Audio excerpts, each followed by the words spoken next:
Let's take out our Bibles and learn together. The Bible is very clear. God does not change. The Word of God teaches us that He is the same today, tomorrow, and forever. And because God does not change, His Word is reliable.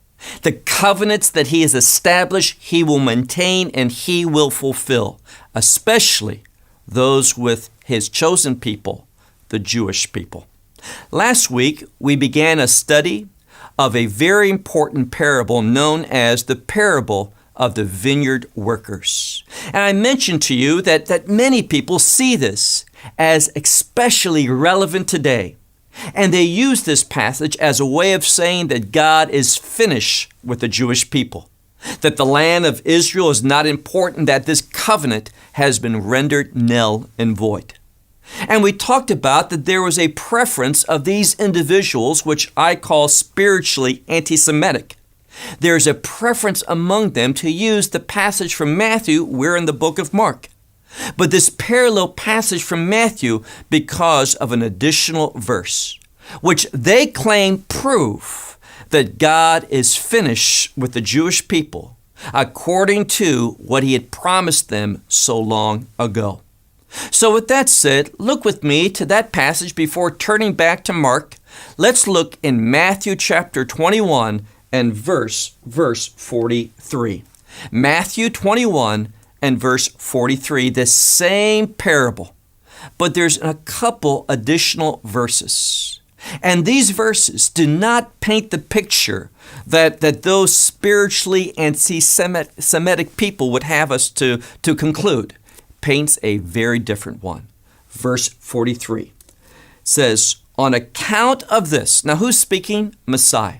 On account of what? Well, this whole parable, but especially what Messiah quoted at the end of this parable. This passage from the book of Psalm 118, where he says, the stone which the builders have rejected. Now, there's no debate among the famed rabbinical scholars, the Christian scholars, people who are liberal, people who are conservative in their theological beliefs. Everyone agrees that this passage where it says, the builders have rejected this stone, the builders are Israel's leadership. But throughout history, no. During the time of Messiah solely. Look again, it says something else. On account of this, I say to you. Now, here again, we need to be very precise. It is a very sinful thing to do, to lump people all together.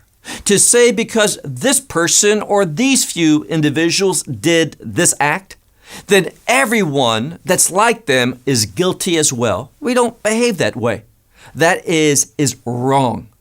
And what do we see here? Well, Messiah, he says, on account of this, I say to you, and the first thing we have to do is to ask, who is the you? And to answer that question, it's very simple. Just drop down to verse 45, and we have undeniably the right answer. And hearing, who heard this? The high priests and the Pharisees. Now, all the high priests, can we lump together all the Pharisees? And the answer is no, we cannot. Why? Well, in the book of Acts, in Acts chapter 6 and verse 7, it says there that a great number of priests came to faith. Likewise, in the book of Acts, chapter 15 and verse 5, during the study of the Jerusalem Council, we know that there were Pharisees, many Pharisees, that were also believers that Yeshua was the Messiah. Now, they had some theological problems, but they were believers that Yeshua was the Messiah. And likewise, we need to remember something. It tells us in this passage that these individuals who Messiah spoke this parable to, when they heard this, what did we learn last week in verse 12 of Mark chapter 12? That they desired to seize Messiah, and the intent is to seize him and put him to death, but because of the fear of the crowd. Now, let me ask you, who was this crowd of people? They were Jewish individuals. So as we learn, it makes absolutely no sense whatsoever to say that this passage can be used to say that God has replaced the Jewish people when the vast majority of Jewish people who were there that day agreed with Messiah. They sided with his interpretation, his words. They were followers of him at that time. And to say that that ends it because of the minority of those individuals, those high priests and those Pharisees, well, it's simply wrong. Now, look again at verse 43. On account of this, Messiah is speaking, I say to you that the kingdom of God will be uprooted from you. Now, these spiritually anti-Semitic individuals, they say, there it is, you, meaning the Jewish people. But it is impossible to arrive at that conclusion. He's talking about the Pharisees and the high priests. All of it? No, those that were there that day. To extend it beyond that is unwarranted. It's inaccurate. It is labeling all people for the sins of a few. Secondly, if we keep reading, we see that he's not talking about a role or a calling. The context now in verse 43 is the kingdom of God. And it's very clear. We could keep reading in this same passage in Matthew 21 about the stone that is Messiah, and those that stumble upon him, they will be crushed by him. Who? Jewish people? All people.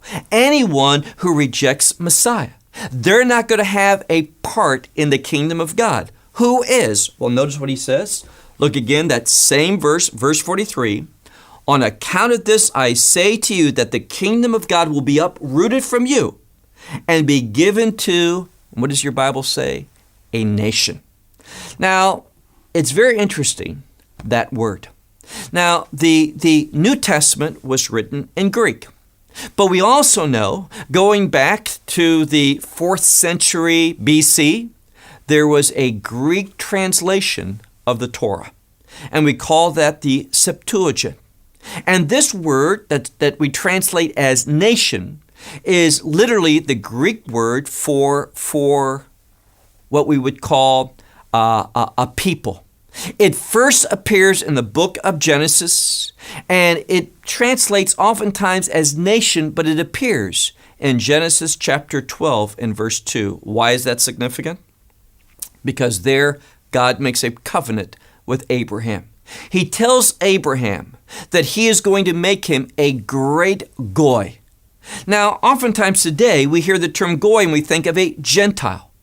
But the term goy simply means a people in this context. A people who are like Abraham, who have a spiritual connection with him, and that is faith. There's an inherent relationship between faith and the kingdom. So he says in this passage that the kingdom of God is going to be uprooted. It's not talking about losing your salvation.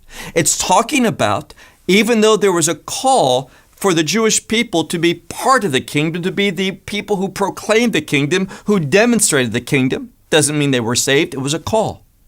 But in actuality, that entrance into the kingdom are going to be upon those who are what? Who are a great goy, that is, who are a people like Abraham who walk in faith. And how do we know that they're walking in faith? Well, notice what he says at the end. Those who are doing the fruit, who are producing the fruit of the kingdom. And you can't produce the fruit of the kingdom unless you are believers in the kingdom and the king of that king, Messiah. So it's very simple what he's saying. Now, move on. Look at another passage of Scripture. It says in verse 45, and we alluded to it, and hearing, who was hearing this? The high priests and the Pharisees, this parable, they knew that concerning them he spoke. So it's not concerning the Jewish people, only them. Now let's go back to our passage from the book of Mark and chapter 12. Right after, there's that verse which says they wanted to seize him, and the implication is to put him to death. But because of the fear of the crowd, they did nothing at that moment. But it doesn't say they cease to do anything. Verse 13. and sending to him who? Well, these individuals.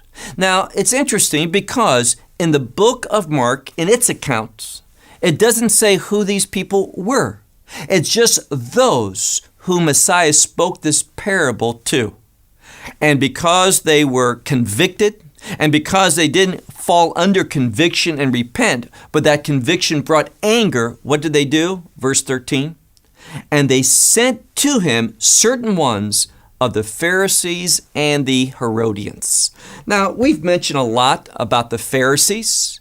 The Pharisees were a religious party. Remember, back in Israel, there wasn't a separation between the temple and the state. It was all lumped together because religious law governed social norms, social law. But there were another group of people, the Herodians, and they were a party, but not a religious party, but solely a political one. And their name says it all. They were supporters of King Herod. Now remember, Herod was placed in power by who? The Roman government. Let's talk a little bit about the Roman government. Now, when they came and took over a land, a nation, a country, they spoke this way. They said, we're going to provide security for you. If any other people should want to conquer, we're going to be here to make sure that doesn't happen.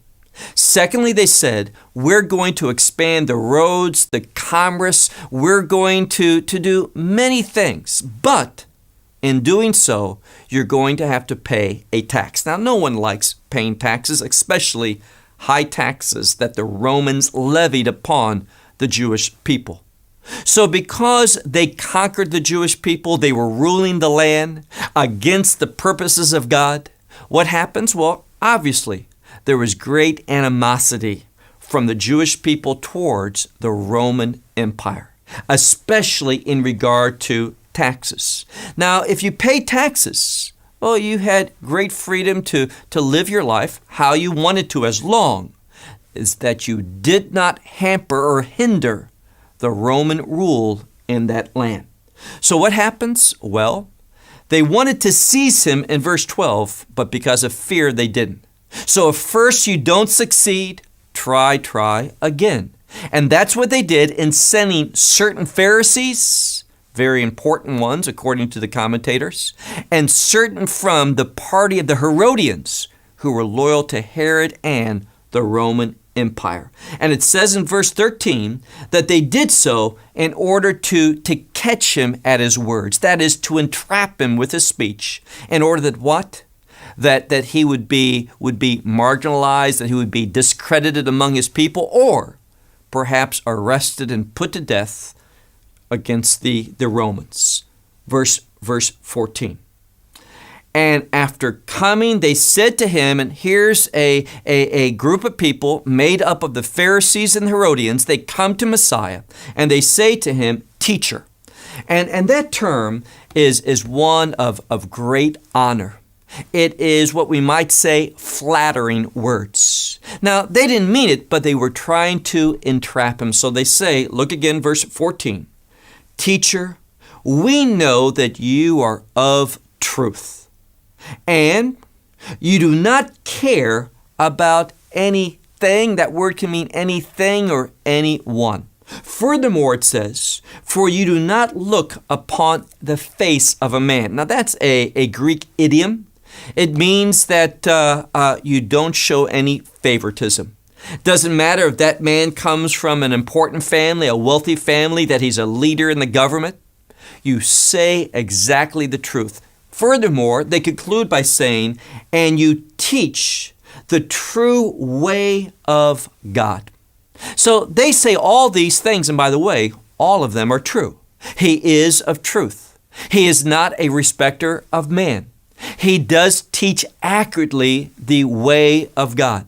All these things are true, but they didn't mean it. They simply said that.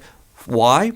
They were trying to set him up, saying, you don't care about others. You don't care about any individual. You only care about the truth, right? And therefore they had a question. They thought that they had a winning hand with this question they wanted to ask. And what was it? Well, look if you would in the middle of verse 14. They say, is it lawful? Now, they meant that because who's asking the question? Well, Pharisees. They would mean it in a religious sense. But the Herodians, they would mean it in a governmental sense, in a legal sense. So what happens? Well, here's the issue. The question is it lawful to give to Caesar tribute, that is tax? To pay taxes, is it right or wrong? Should we do so or should we not? Now, they didn't really care how he answered. I mean, it's a yes or no question. And if he says, yes, we should pay taxes, that would make Messiah Yeshua very unpopular among the Jewish people.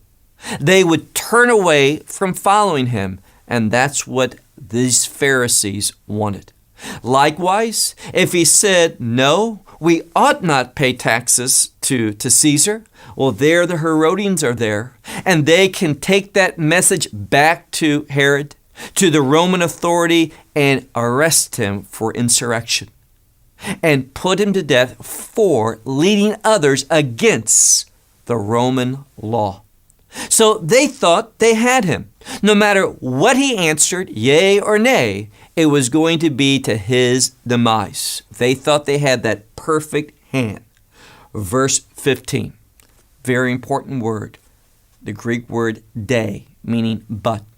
We've talked about this much. It means in contrast. He was going to answer in a way that was in contrast to what they thought, yea or nay.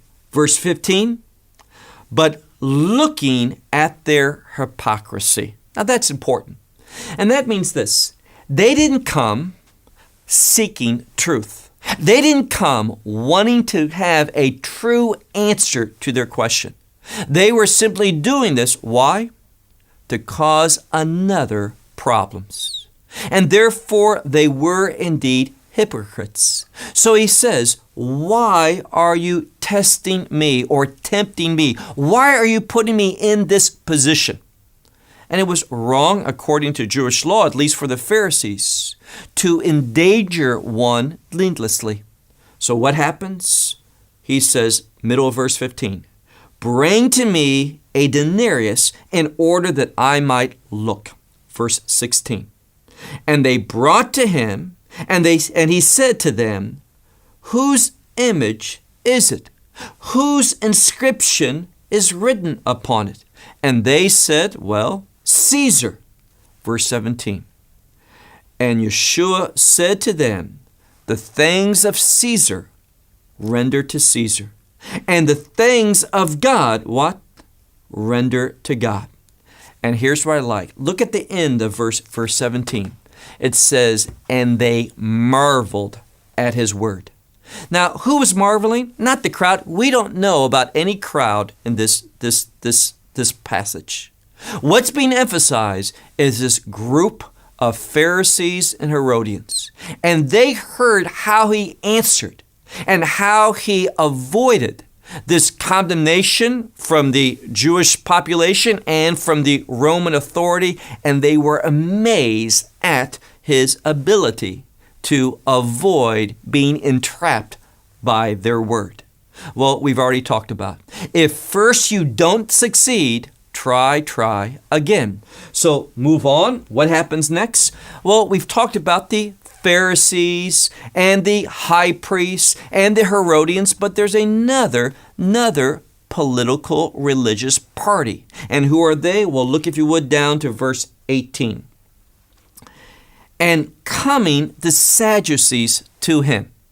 Now, the Sadducees had also problems with Messiah because he talked about a kingdom, and the Sadducees didn't believe in a kingdom.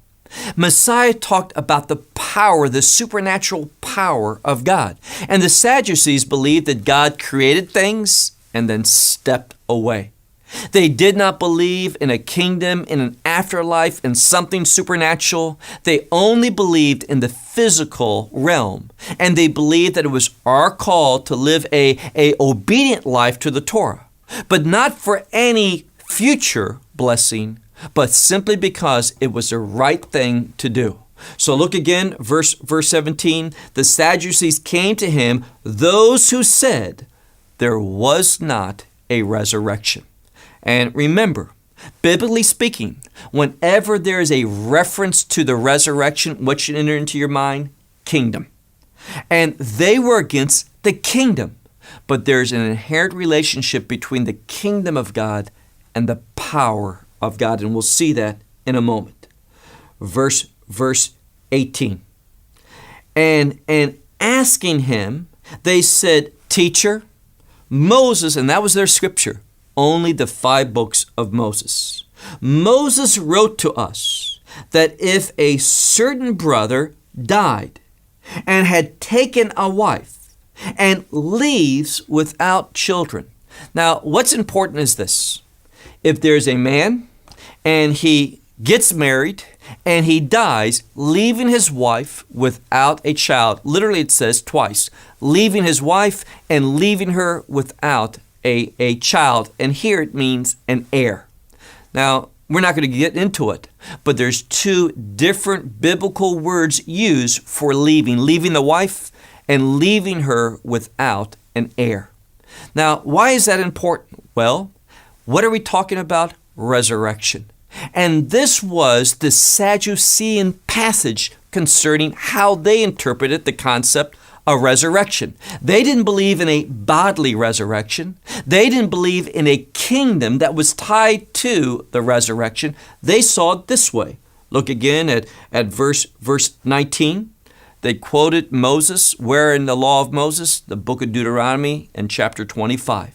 They said the law states that if there's a brother and he dies after being married and there's no son, then what happens? It says, then one of his brothers is supposed to marry her and do what?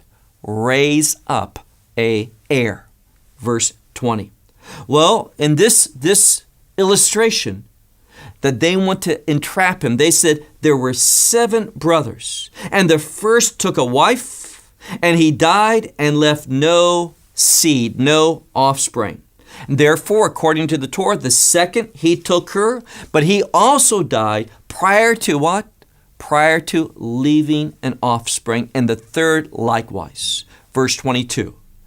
And then the 7, they what? They all went through, all 7, and none of them what? Left a seed before they died. And at the end of all, this woman also died. Here's the question, verse 23. In the resurrection, meaning in your view, Yeshua, of the resurrection, when the dead shall rise, which of them, meaning which of the 7 brothers, will this woman be to them as a wife? Which one? Now, they thought that they had got him very well. I mean, which one would she belong to? But notice again Messiah's response. Verse 24. He said, that is, Yeshua said to them, on account not of this. Now, that's kind of odd. He's saying it's not because this is a difficult question that you err. He said there's another reason that you err. What is that? Because you do not know the Scripture nor the power of God. Now, before we go any further, let me say this. It is written this way. Why? To show a relationship, a connection between the Word of God and the power of God. And what does he say? Well, look again at this verse 24. Because you do not know the Scripture nor the power of God, for when the dead shall raise, they are not given in marriage and marrying. It doesn't say this. It says, but they are like the angels. Now, this was a great problem for the Sadducees because the angels, what was their role? To assist, to do things. They were on assignments from God.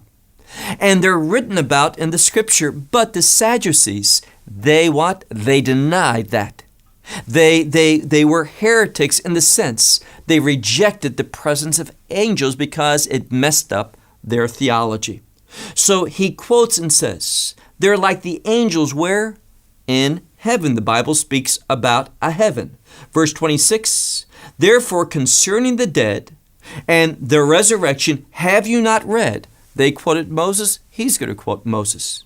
He says, have you not read in the book of Moses, upon the bush, that is when Moses was at the burning bush, how God said to him, saying, I am the God of Abraham, the God of Isaac, and the God of Jacob. He says he's not a God of the dead, but rather he is a God of the living. Therefore, because they do not understand the power of God, the truth of God, the Word of God, they greatly, what does he say? They greatly err. Now, here's the truth of this whole message. At the end of this section, he points out the Sadducees' error because of a failure to look at the whole of Scripture and to have a theology, to have doctrine that is compatible with the whole of Scripture, not just choosing bits and pieces. And these spiritually anti-Semitic individuals, they do the same thing. They want to take a verse and build a theology, a doctrine out of that, having ripped it from its context, having failed to interpret it in light of so much Scripture, having failed to understand a very important principle. And I'm going to close with this. And that is, if you want to be wise, you're going to base your thoughts, your words, your actions, your doctrines, your theology on the Word of God. And one place in the Word of God that you should emphasize is the prophets. Why? Because the prophets, one of the purposes of prophecy is to bring us under conviction. And when you are convicted by the Holy Spirit and you submit, that conviction is going to turn you to God. Prophecy and the spirit of repentance go hand in hand. And as John says, it's only a spiritually based repentance that will bear fruit of the kingdom. Well, my time is gone. Thank you for listening until next week when we continue on in the book of Mark and chapter 12.